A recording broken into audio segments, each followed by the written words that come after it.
ஆண்டவரும் இரட்சகருமாகிய இயேசு கிறிஸ்து பிறந்த இந்த நன்னாளை, இந்த கிறிஸ்துமஸ் விழாவை, இந்த கிறிஸ்துமஸ் நாளை கொண்டாடுகிற எல்லோருக்கும் என்னுடைய கிறிஸ்துமஸ் நல் வாழ்த்துக்களை தெரிவித்துக் கொள்கிறேன். இன்றைக்கு ஆண்டவராகிய இயேசு கிறிஸ்து இந்த பூமியில் பிறந்த இந்த நன்னாளை எல்லா ஜனங்களும், அநேக ஜனங்கள் மகிழ்ச்சியோடு சந்தோஷத்தோடு கூட கொண்டாடி கொண்டிருக்கிறார்கள். ஆண்டவர் வந்த நோக்கம் என்ன என்பதை நாம் சில வசனங்களின் மூலம் பார்க்க போகிறோம். இன்றைக்கு நாம் பார்க்கக்கூடிய இந்த செய்திக்கு தலைப்பானது இரட்சகர் ரட்சிக்க பிறந்தார். அதற்கு ஆதாரமாக ஏசாயா 9வது அதிகாரத்திலே அங்கே 6வது வசனம் நான் வாசிக்கிறேன், கேளுங்க.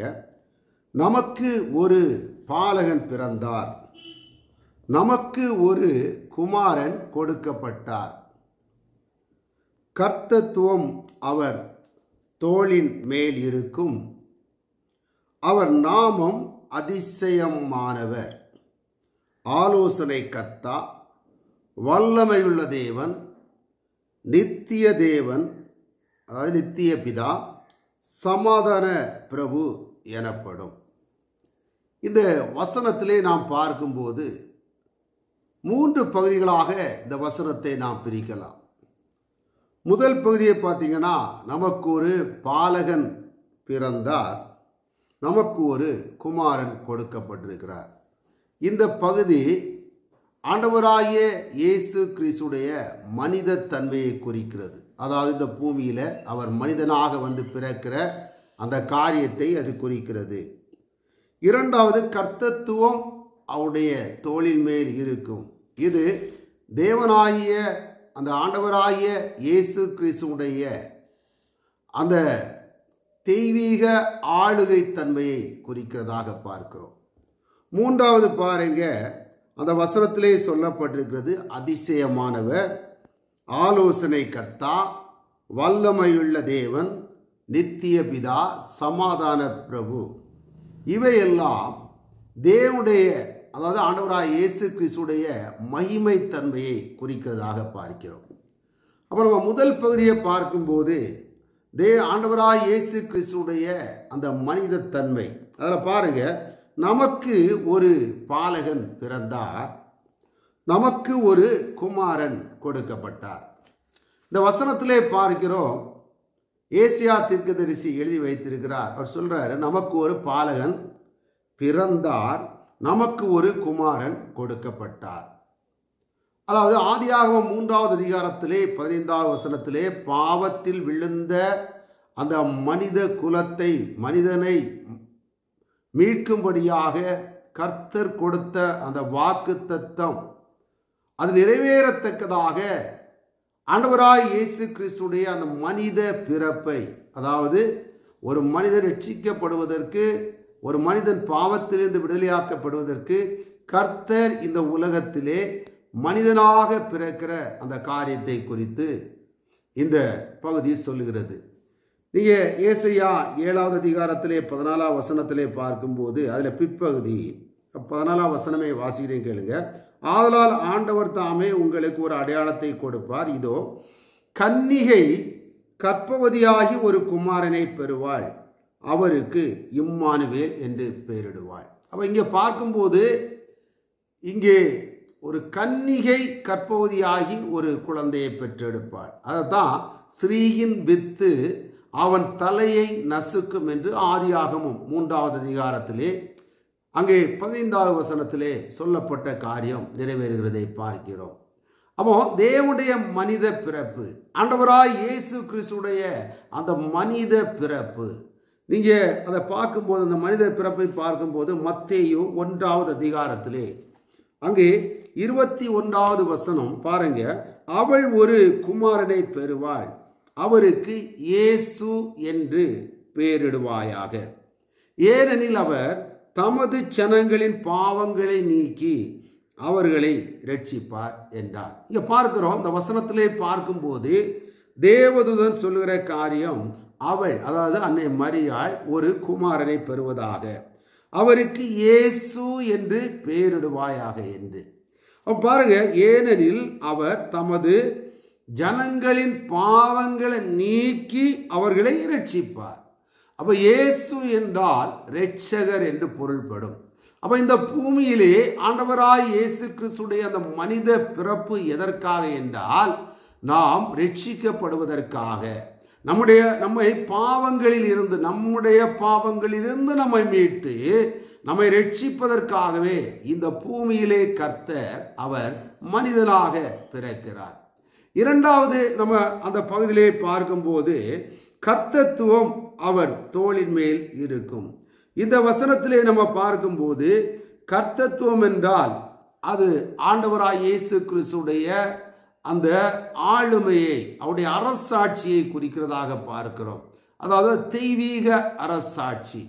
ஆண்டவராய் இயேசு கிறிஸ்து தன்னுடைய சீடர்களுக்கு ஜெபிக்க சொல்லும் போது சொன்னார், அதாவது உம்முடைய ராஜ்யம் வருக, உம்முடைய சித்தம் பரலோகத்தில் செய்யப்படுவது போல பூலோகத்திலும் செய்யப்படுவதாக என்று ஜெபத்திலே கேட்கும்படியாக, செபிக்கும்படியாக அவருடைய சீடர்களுக்கு கற்றுக் கொடுத்தார். அவன் பார்க்கிறோம், தேவனுடைய ராஜ்யம் அது பரலோகத்தில் எப்படி இருக்குதோ அதுபோல் இந்த பூமியிலும் நடக்க வேண்டும். அவருடைய ராஜ்யம் இந்த பூமியிலே வர வேண்டும். ஆண்டவராய் இயேசு கிறிஸ்து இந்த பூமியில பிறந்ததே அந்த ராஜ்யத்தை நிறுவும்படியாக. அதாவது ஆண்டவர் பிறந்து அதற்கு பிறகு பார்த்தீங்கன்னா தன்னுடைய ஊழியத்தை செய்யும் போது அவர் சொன்னார், மனம் திரும்புங்கள், பரலோக ராஜ்யம் சமீபமாய் இருக்கிறது என்று. ஏனென்றால் ஆண்டவருடைய அந்த ராஜ்யம், அவர் அமைக்க போகிற அந்த ராஜ்யத்துக்கு ஒரு மனம் திரும்புதல் தேவை, ஒரு பாவ மன்னிப்பு தேவை, ஒரு பாவ மீட்பு தேவை. அதுதான் ஆண்டவராய் இயேசு கிறிஸ்து சொன்னார், மனம் திரும்புங்கள் என்று. ஆனால் பாருங்க, வந்த ஆண்டவராய் இயேசு கிறிஸ்துவை அவர்கள் சிலுவையில் அறைந்ததை நாம் பார்க்கிறோம். பாருங்க, ஆண்டவர் இந்த பூமியிலே வந்து அரசாள்வதற்காக வந்தார். அவருடைய அரசாட்சியிலே, அவருடைய அதிகாரத்தின் கீழ் யார் இருப்பார்கள் என்றால் ரட்சிக்கப்பட்டவர்கள் இருப்பார்கள். ரட்சிக்கப்பட்டவர்கள் என்றால் பாவத்திலிருந்து விடுதலையானவர்கள். ஆண்டவராய் இயேசு கிறிஸ்து ஒருவரே இந்த உலகத்தில் உள்ள மனு குலத்தின் பாவங்களுக்கு பலியாக இந்த பூமிக்கு வந்து மரித்து அடக்கம் பண்ணப்பட்டு உயிர்த்தவர். அப்படி அவரே வந்து, அவரே பலியாகி, அவரே ஒரு மீட்புக்கான வழியை உண்டாக்கி வைத்தார். அந்த மீட்பை அறிந்து யார் கர்த்தரை விசுவாசித்து இந்த பூமியிலே வந்து பிறந்த ஆண்டவராய் இயேசு கிறிஸ்துவை விசுவாசித்து ஏற்றுக்கொள்கிறவர்கள் தான் மனம் திரும்புகிறவர்கள். அவர்கள்தான் ஆண்டவருடைய அரசாட்சியிலே அவர்கள் பங்கு பெறுகிறவர்களாக இருக்கிறார்கள். ஆகவே எனக்கு அன்பானவர்களே, ஆண்டவர் பிறந்தது நம்மை பாவத்திலிருந்து மீட்டு, அந்த பாவத்திலிருந்து நமக்கு ஒரு விடுதலையை தந்து, ஒரு பரிசுத்தமான அவருடைய ஆட்சியில நாம் பங்கு பெற வேண்டும் என்பதற்காகத்தான்.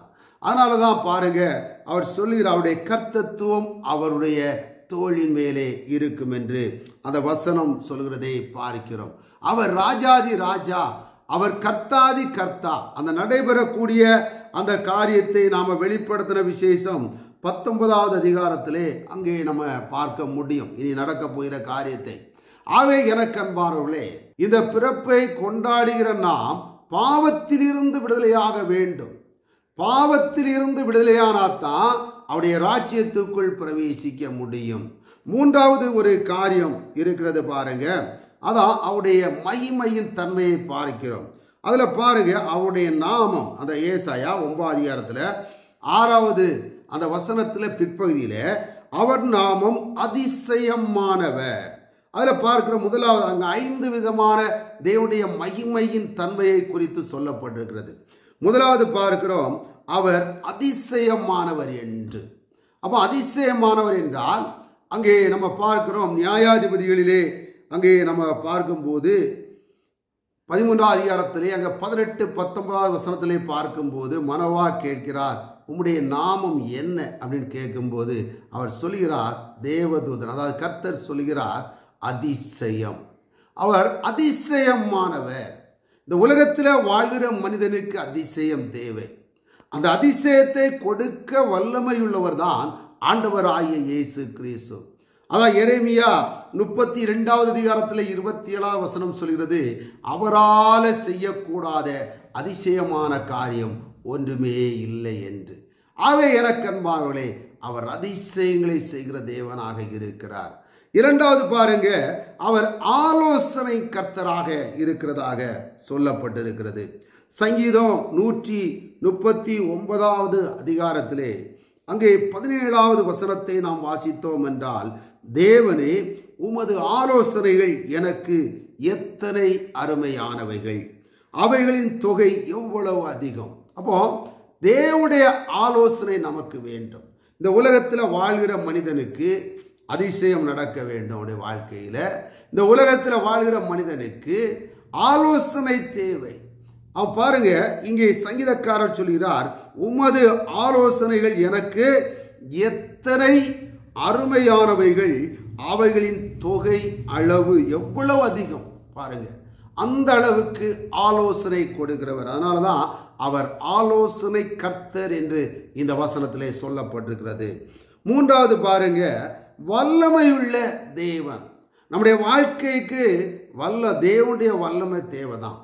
அங்கே ஆதியாகமம் 17வது அதிகாரத்திலே அங்கே முதல் வசனத்திலே நம்ம பார்க்கும்போது, ஆபிரகாம் 99 வயதான போது கர்த்தர் ஆபிரகாமுக்கு தரிசனமாகி, நான் சர்வ வல்லமையுள்ள தேவன், நீ எனக்கு முன்பாக நடந்து கொண்டு உத்தமனாயிரு. இங்கே ஆண்டவர் சொல்கிறார், நான் சர்வ வல்லமையுள்ள தேவன் என்று. அப்போ கர்த்தர் வல்லமையுள்ளவராக இருக்கிறார். அவருடைய வல்லமை மனிதனுக்கு தேவை. அவருடைய வல்லமை மனுக்குலத்தின் வாழ்வுக்கு தேவை. நான்காவது ஒரு காரியம் பார்த்தீங்கன்னா, அங்கே அவர் சொல்லுகிற காரியம் நித்திய பிதா.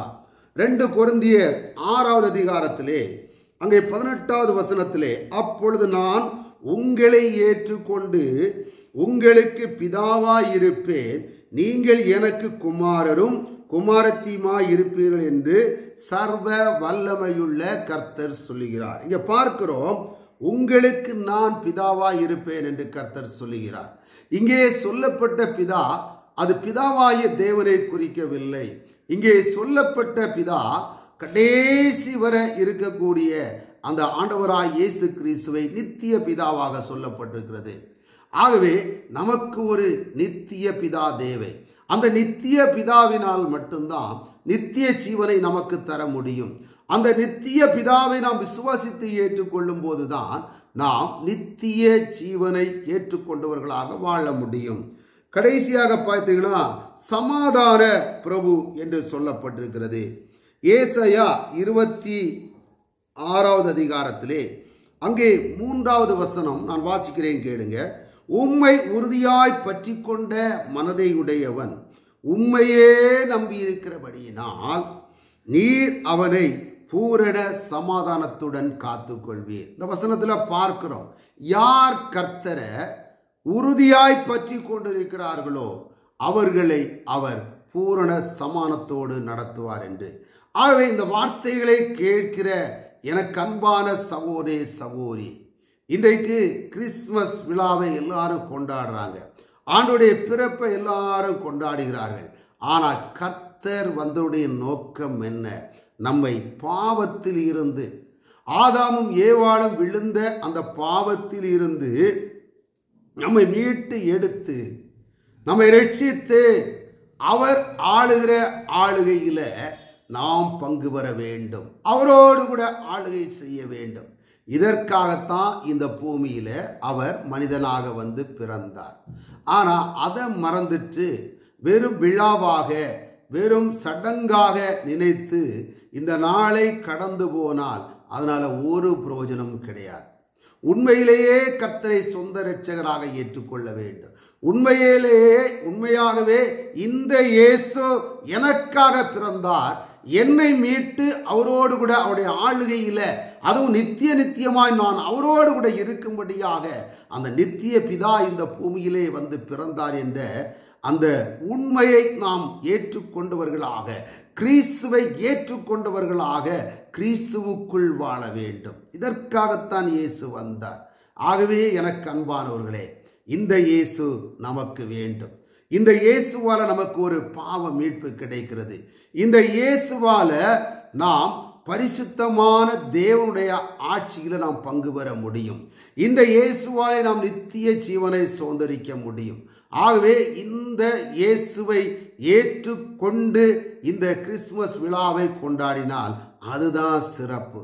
இயேசுவை ஏற்றுக்கொள்ளாமல் வெறும் பெயர் கிறிஸ்தவர்களாக இருந்து ஆட்டமும் பாட்டமும் குடிவெறியும் கும்மாளவுமாய் இருந்து காலங்களை கழிக்கிறவர்களுக்கு ஐயோ. ஏனென்றால் கர்த்தர் அதற்காக இந்த பூமிக்கு வரவில்லை, ரட்சிப்பதற்காகவே வந்தார். பாவத்திலிருந்து விடுதலை தருவதற்காகவே வந்தார். பாவத்திலிருந்து விடுதலை பெற்ற மனிதனோடு கூட இந்த பூமியிலேயும் 1000 வருடம் ஆட்சியை நிறுவுவதற்காக அவர் வந்தார். இந்த பூமியிலும் 1000 வருட ஆட்சிக்கு பின்பு நித்தியமாய் அவரோடு கூட நாமும் வாழ வேண்டும் என்ற தீர்மானத்தோடு கூட கர்த்தர் இந்த பூமியிலே மனிதனாக வந்து பிறந்தார். ஆகவே அவரை ஏற்றுக்கொள்ளுவோம், ரட்சிக்கப்படுவோம், அவருடைய ஆட்சியில பங்கு பெற தயாராக இருப்போம். அவரோடு கூட நித்தியமாய் வாழ நாம் அந்த வாழ்க்கைக்கு தயாராகுவோம். ஆகவே எனக்கு அன்பானவர்களே, அப்படி கர்த்தரை ஏற்றுக்கொண்டு வாழ்கிற வாழ்க்கையில நம்முடைய வாழ்க்கைக்கு அதிசயம் தேவை. அவருடைய வருகை மட்டும் அதிசயம் தேவை. அவருடைய ஆலோசனை நமக்கு தேவை. அதே வேளையில் அந்த நித்திய பிதா நமக்கு தேவை. அதே வேளையில் அந்த சமாதானமும் நமக்கு தேவை. பாருங்க. ஆகவே இந்த வார்த்தைகளை கேட்கிற எனக்கு அன்பானவர்களே, நம்முடைய வாழ்க்கையில் ரட்சிக்கப்பட்டவர்களாக இருந்து அதிசயத்தை காணவும், ஆண்டவருடைய ஆலோசனையை பெற்றுக்கொள்ளவும், அவரே நமக்கு நித்திய பிதாவாக இருக்கவும், அதே வேளையில் அவரே நம்முடைய வாழ்க்கையில் சமாதானத்தை தருவதற்காகவும் நாம் அவரோடு கூட இணைந்தவர்களாக, அவரை ஏற்றுக்கொண்டவர்களாக, அவர் வரும் வரை அவருடைய வார்த்தைக்கு செவி கொடுப்பவர்களாக, அவரிடத்தில் செவிப்பவர்களாக, அவருக்குள் வாழ்கிறவர்களாக வாழ்ந்து கொண்டே இருக்க வேண்டும். இதைத்தான் கர்த்தர் விரும்புகிறார். ஆகவே இயேசுவை ஏற்றுக்கொள்ளுவோம், இயேசுவுக்குள் வாழுவோம். அவர் அதிசயம் செய்கிறவர், அவர் ஆலோசனை கர்த்தர், அவர் வல்லமையுள்ள தேவன், அவர் நித்திய பிதா, அவர் சமான பிரபு. ஆகவே இயேசுவை ஏற்றுக்கொண்டு இயேசுவுக்குள் வாழ்வோம். கர்த்தர் இந்த வார்த்தை மூலம் உங்களை ஆசீர்வதிப்பாராக. ஆமென். God bless you.